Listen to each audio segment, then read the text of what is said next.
Hello friends, welcome to my channel शीसो classes.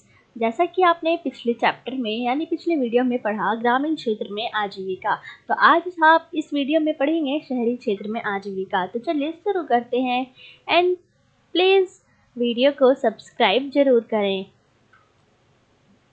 देख सकते हैं आप, जैसे कि आपने पिछले अध्याय में पढ़ा था कि आजीविका किस किस प्रकार की है और उस आजीविका में ग्रामीण क्षेत्र में लोग क्या क्या करते हैं। तो आज हम देखने वाले हैं कि शहर में क्या क्या आजीविकाएं होती हैं। तो जैसे कि आप देख रहे हैं, यहाँ पर सभी लोग बहुत ही ज़्यादा व्यस्त है। कोई अखबार बेच रहा है, यहाँ पर कोई होटल में जलेबियाँ बना रहा है, कोई ठेले पर काम कर रहा है, कोई स्कूल बस ले जाता है, बहुत सारे तरीके के काम। और कहते हैं ना कि शहर में कभी भी जीवन रुकता नहीं। तो आज आप इस चैप्टर में यही पढ़ेंगे कि शहर में कौन कौन से काम हैं जिसको करते करते लोग बहुत ही बिजी रहते हैं। जैसा कि आप देख सकते हैं कि भारत में 5,000 से भी ज़्यादा शहर हैं और 27 महानगर है। तो चेन्नई, मुंबई, दिल्ली, कोलकाता जैसे प्रत्येक महानगर में 10 लाख से भी ज़्यादा लोग रहते हैं। यानी महानगरों में 10 लाख से भी ज़्यादा लोग रहते हैं और इन शहरों में ज़िंदगी कभी भी रुकती नहीं। यानी यहाँ इतना काम ही होता है कि लोग कभी बैठ ही नहीं सकते और उन्हें अपनी जीवन को निर्वाह करने के लिए वो काम करने पड़ते हैं और यहाँ बहुत सारी नौकरियाँ पाई जाती है। तो चलिए देखते हैं कि शहरी क्षेत्र में कौन कौन सी नौकरियाँ मिलती हैं और लोग लोग कहाँ पर कैसे बिजी रहते हैं। देखिए, बात की गई है शहरी जीवन में, तो यहाँ पर बात की गई है कि सड़कों पर काम करना, यानी सड़क पर आप किस प्रकार के काम करते हैं। यहाँ पर एक लड़की है जो अपने मौसेरी बहन के घर आती है और वहाँ वह कहती है कि वह वहाँ कभी कभारी आती है, यानी जब भी समय मिलता है तभी आती है, वरना नहीं आती। तो वह अपनी मौसी के साथ सड़क पर निकलती है, यानी घर से निकलती है और सड़कों पर चलने लगती हैं और दोनों साथ ही साथ चलते हैं। अब वे देखते हैं कि शहर में काफ़ी सड़कों पर चहल पहल होती है। वहाँ पर कुछ लोग सब्जियाँ बेच रहे होते हैं जो अपने ठेले को सजाने के लिए वहाँ पर रहते हैं और उन्हें आकर्षक बनाकर सब्जियाँ बेचते हैं ताकि लोग आकर्षित हों और उन सब्जियों को खरीदें। वैसे ही बहुत सारे लोग, जैसे फुटपाथ पर फूल वाली और भी बहुत से लोग, जो वहाँ पर सड़क के दूसरी पटरी पर एक व्यक्ति अखबार बेच रहा था, यानी अखबार वाले लोग और बहुत से लोग जो अखबार पढ़ना चाहते थे उनकी भीड़ लगी हुई थी। इसी तरह एक ऑटो रिक्शा जो स्कूल के बच्चों से ठसाठस भरे हुए थे, यानी स्कूल के बच्चों को वह ले जाते थे और इस तरह उनका कार्य होता रहता था। इस प्रकार से चहलकदमी देखते हुए वे घूमते रहते हैं और सड़क पे बहुत सारी चीज़ें देखते हैं। तो ये था, अगर आप कभी शहर गए हैं तो आपको भी पता होगा कि शहर में किस प्रकार से शहरी जीवन में आजीविका लोग करते हैं।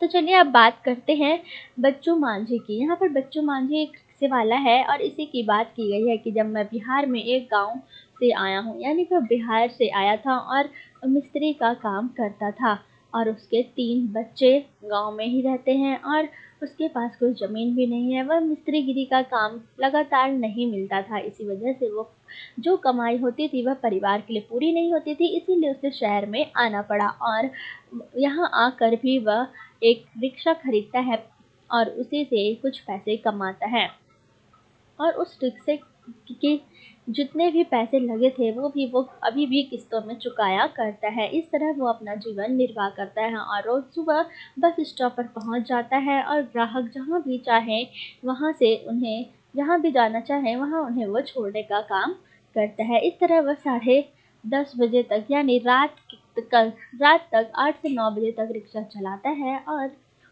10 से 30 रुपए तक हमेशा हर किसी ग्राहक से लेता रहता है। और जो वहाँ रहता है वो भी किराए के कमरे में रहता है और 200 से 300 रुपए तक की उसकी कमाई होती है, जिसमें वो 100 से 150 रुपए खाने और किराए पर खर्च करता है। बाकी अपने परिवार के लिए घर भेजता है। इस तरह बहुत से मजदूर हैं जो शहर में आकर रहते हैं और अपने परिवार वालों के लिए कमाते हैं और वो वहाँ अपना जीवन निर्वाह करते हैं। इसी तरह बच्चू मांझी की तरह ही बहुत सारे लोग हैं जो सड़कों पर काम करते हैं, और यह एक सर्वेक्षण में बताया गया है कि काम करने वालों में 12% तक के जो लोग हैं वे सड़कों पर काम करते हैं, यानी किसी भी तरह से तिरपाल लगाना या अपने ही घरों में कुछ न कुछ सामान बनाकर सड़कों पर बेचना, फूट पर, इस तरह से वे अपने अपने चीज़ों को फैलाते हुए अपना कारोबार चलाते हैं। बहुत ही छोटा कारोबार जो कभी भी स्थायी नहीं होता, अस्थायी होता है और उन्हें कभी भी हटा दिया जाता है। ये एक सर्वेक्षण के दौरान निकला है कि 12% लोग सड़कों पर काम करते हैं, और हमारे देश में शहरी इलाके में लगभग 1 करोड़ लोग फुटपाथ और ठेलों पर सामान बेचते हैं, यानी ये पूरे देश के शहरी इलाकों की बात की गई है, ना कि गांव की। और अभी हाल फिलहाल तक जितनी भी गलियां और फुटपाथ पर इस काम को यातायात और पैदल चलने वाले लोगों के लिए एक रुकावट की तरह देखा जाता था, लेकिन कई संस्थाओं के प्रयास से अब इसको सभी के लिए उपयोगी और आजीविका कमाने के अधिकार के रूप में देखा जा रहा है, यानी इससे लोगों को कहीं ना कहीं फायदा भी होता है और उन्हें भी इस चीज़ की सहमति अब दी जाने लगी है। अब यहाँ बात करते हैं बाजार की। जब वे बाजार पहुँचते हैं तो वहाँ ये देखते हैं कि अभी दुकानें कुछ ना कुछ खुल रही थी, कोई मिठाई वाली, कोई किराना वाली, कोई कपड़े वाली, कोई चप्पल वाली, बर्तन, बिजली इत्यादि सामान वहाँ पर ये सारे तरीके के दुकान थे जो खुल ही रहे थे, और वे दुकान को खुलते हुए ही देखते हैं, और इतने में वे सोचते हैं कि हम अभी डॉक्टर के पास से मिलकर आते हैं, क्योंकि उन्हें अपने दांतों की जांच करवानी थी।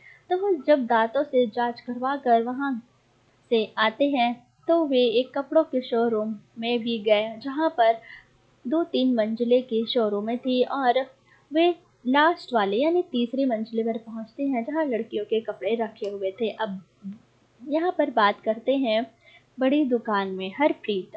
पहले मेरे पापा और चाचा एक छोटी सी दुकान पर काम करते थे। इतवार को यानी संडे और त्योहार के समय मैं और मेरी माँ मदद करते थे। मैंने कॉलेज की पढ़ाई पूरी करने के बाद वहाँ काम करना शुरू किया। अब मेरी पत्नी वंदना और मैं यहाँ शोरूम चलाते हैं, यानी हरप्रीत जो एक आदमी है, और वो बताता है कि किस तरह से वे अपना कपड़ों का दुकान खोलते हैं और कैसे वहाँ पर शोरूम चलाते हैं। यहाँ पर वंदना उसकी पत्नी का नाम है, जो कहती है कि वो भी एक ड्रेस डिज़ाइनर है और शोरूम में अपने पति के साथ उसका हाथ बटाती है। वो कहती है कि आजकल लोगों को रेडीमेड कपड़े पहनना पसंद है, इसीलिए वे सिलने की बजाय वहाँ पर कपड़ों को इस तरह सजा कर रखते हैं कि लोगों को वो आकर्षक दिखे और वो उनके दुकान पर जाएं और वहाँ की खरीदारी करें। वे कहते हैं कि किस तरह से वे अपना माल अहमदाबाद, लुधियाना और बहुत सारी जगह से सामान मंगाते हैं, और पास वाली जगह से भी सामान मंगवाते हैं, विदेशों से भी सामान मंगवाते हैं। इस तरह वह अपना दुकान चलाते हैं और अखबारों में, सिनेमा हॉल में, टेलीविज़न व रेडियो चैनल पर भी विज्ञापन देते हैं ताकि वहाँ पर लोग देखें और उनका काम ऑनलाइन भी हो सके। और इस तरह वे बताते हैं कि हमने कैसे अपना काम आगे बढ़ाकर एक फ्लैट भी लिया है और एक गाड़ी भी ली है, यानी कार। तो ये थी हरप्रीत और वंदना की तरह लोगों की कहानी। और भी ऐसे बहुत से लोग हैं जो अपनी अपनी फैक्ट्रियाँ चलाते हैं, अपने अपने दुकान चलाते हैं। यहाँ पर देखिए बात की गई है फैक्ट्री की कि मैं अपने एक ही कपड़े पर जरी का काम करवाना चाहती थी। मुझे एक खास मौके पर पहनना था। ये कहती है कौन? जो लड़की बाजार घूमती है और इधर उधर सारे शहर को देखती हुई चलती है, और वो इस काम को करवाने के लिए वहाँ से एक बस पकड़ते हैं और वो चल पड़ते हैं। तभी उन्हें ऐसा महसूस होता है कि बस में कितनी भीड़ है, जैसे उनकी जान ही निकल जा रही हो, और वो इस बस में किसी तरह सफ़र कर लेते हैं। और फिर वहाँ से निकलने के बाद कहते हैं, आह जान में जान है यहाँ, यानी वहाँ इतनी भीड़ थी कि उन्हें बहुत ही घुटन महसूस हो रही थी। और वहाँ से उतरने के बाद वो आगे का रास्ता तय करते हैं।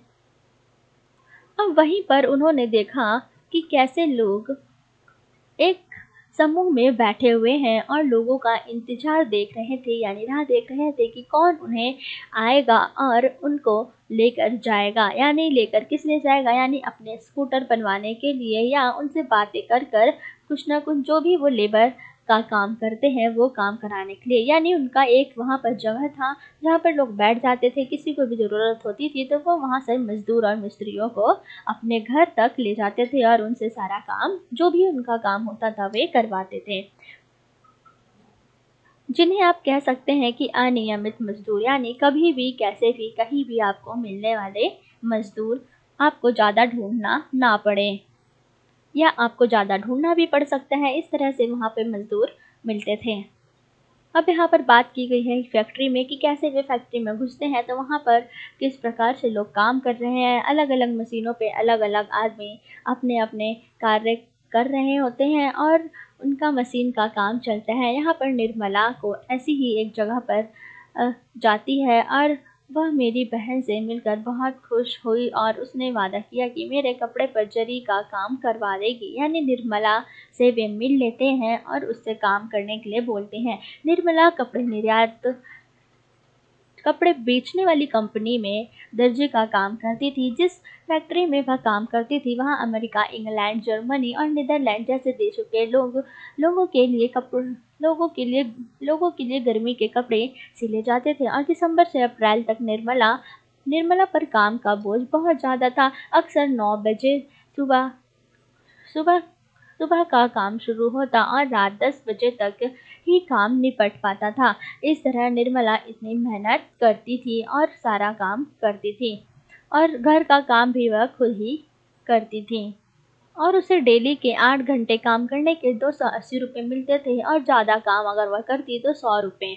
इस तरह से उसका काम चलता था। साल में 3 से 4 महीने तक उसके पास काम नहीं होता था। जैसा कि आपने पिछली वीडियो में देखा था कि जो मछली पकड़ते थे वे भी 4 महीने तक बैठना और उन्हें भी 4 महीनों तक बैठना पड़ता था। इसी तरह यहाँ सिलाई में भी है कि इन्हें 4 महीने तक काम नहीं मिलता और वे उस समय अनियमित रूप से काम में लगे होते थे। यानी अनियमित का कहने का मतलब है कि कहीं भी कोई भी काम मिल जाता तो वे अपना काम करते थे ताकि कुछ पैसों का अर्जन हो सके, क्योंकि काम उन्हें तभी मिलता था जब मालिक के पास बहुत ज़्यादा काम हो, उनसे ज़्यादा काम हो और उस काम को निपटाने के लिए वे अपने कारीगरों को बुलाते हैं और उन्हें तनख्वाह पर अपने पास रखते हैं और उनसे सारे काम जो भी बन पड़े वो करवाते हैं। अब बात करते हैं कि कैसे दफ्तर में काम करते हैं।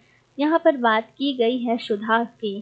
सुधा विपणन प्रबंधन यानी मार्केटिंग मैनेजर है। उन्होंने हमें शाम 4:30 बजे से पहले दफ्तर पहुंचने को कहा था। हमने सोचा कि देर ना हो जाए इसीलिए ऑटो रिक्शा ले लिया जिससे हमें बिल्कुल समय पर पहुंचा दिया। उनका दफ्तर ऐसी जगह पर था जहां चारों तरफ बड़ी बड़ी इमारतें थी। उनमें से सैकड़ों लोग बाहर आ रहे थे, कुछ पार्किंग की तरफ बढ़ रहे थे, कुछ बसों की पंक्तियों में खड़े थे। मौसी एक बिस्कुट बनाने वाली कंपनी में मैनेजर का काम करती हैं। बिस्कुट शहर बाहर एक फैक्ट्री में बनाए जाते हैं। मौसी 50 विक्रेताओं सेल्समैन के काम का निरीक्षण करती है, यानी वहाँ पर एक वो मैनेजर है और जो भी लोग कार्य करते हैं उनका वो जांच यानी निरीक्षण करती है कि लोग काम ढंग से कर रहे हैं या नहीं। और ये लोग दुकानदारों से बड़े बड़े ऑर्डर लेते हैं और उन्हें उनसे भुगतान इकट्ठा करते हैं। काम को सुचारू रूप से चलाने के लिए मौसी ने शहर को 6 भागों में बांट दिया था और वे हर हफ्ते एक भाग के विक्रेताओं से मिलती थी। वे उनकी प्रगति रपट देखती थी, यानी कि उन्होंने कितना प्रोग्रेस किया। इस तरीके की लिस्ट उनसे देखती थी और समस्याओं पर चर्चा करती थी कि उन्हें और प्रोडक्टिविटी बढ़ाने के लिए किस तरह से उनकी समस्याओं को वो हल कर सकती थी। इस तरह के काम वो संभालती और अक्सर देर रात तक कभी कभी उन्हें काम भी करना पड़ता था। यही तो था वहाँ का जीवन कि उन्हें कभी भी बैठने की फुर्सत नहीं मिलती थी। बुढ़ापे के लिए बचत उनकी तनख्वाह एक भाग भविष्य निधि में सरकार के पास डाल दिया जाता था। यानी अब तो वो काम करते हैं लेकिन उन्हें अपने बुढ़ापे के लिए भी तो बचत करनी है। तो इस तरह से वो जो भी काम करते थे अपनी नौकरी से सेवानिवृत्ति होने पर यह पैसा मिल जाता था, यानी उस समय ही वे बचत पर ब्याज भी मिलता रहता था। छुट्टियां इतवार और राष्ट्रीय त्योहारों के लिए छुट्टी मिलती थी। उनको वार्षिक छुट्टी के रूप में भी कुछ दिन मिलते थे, यानी वर्ष में उन्हें कुछ ऐसे छुट्टी भी जो त्योहार के लिए या संडे की छुट्टियां भी उन्हें मिलती। तो देखा आपने कैसे उन्होंने काम करते करते ही बुढ़ापे के लिए भी बचत के लिए सरकार के पास पैसे दे दिए और वही पैसे बचत पर ब्याज भी मिलता था, और इसी तरह छुट्टियां भी और परिवार के लिए चिकित्सा की सुविधाएं भी वे उनके लिए था जो दफ्तर में काम किया करते थे, ना कि निजी क्षेत्रों में। इस तरह से अगर तबीयत खराब हो जाए तो भी कर्मचारियों को बीमारी के दौरान छुट्टी मिल जाती थी। यहाँ पर आप देख सकते हैं कि ये यहाँ पर महानगरों में किस तरह के का काम है। यहाँ ये काम है कॉल सेंटर का, जो बहुत ज़्यादा आजकल किया जाता है, जो बहुत सारी चीज़ों को देखते हुए एडवर्टाइज करते हैं, और इस प्रकार के काम इंडिया में बहुत ज़्यादा होता है। पहले ये सिर्फ विदेशों में था, अब ये इंडिया में भी होने लगा है। आखिर आपने देखा कि कैसे शहरों में काम किया जाता है और इन कामों के लिए कैसे लोगों के जीवन में उनका अलग अलग टाइम बटा हुआ है कि इस टाइम में उन्हें यही काम करना है अथवा नहीं करना है। अगर वे काम करते हैं तो उन्हें पैसे मिलेंगे, अथवा अगर काम नहीं करते तो उन्हें पैसे नहीं मिलेंगे। इस तरह का था शहरी क्षेत्र में आजीविकरण। अगर आपको ये वीडियो अच्छी लगी हो तो आप प्लीज़ इसे लाइक, शेयर एंड सब्सक्राइब जरूर करें। And thanks for watching this video, and stay happy, stay safe.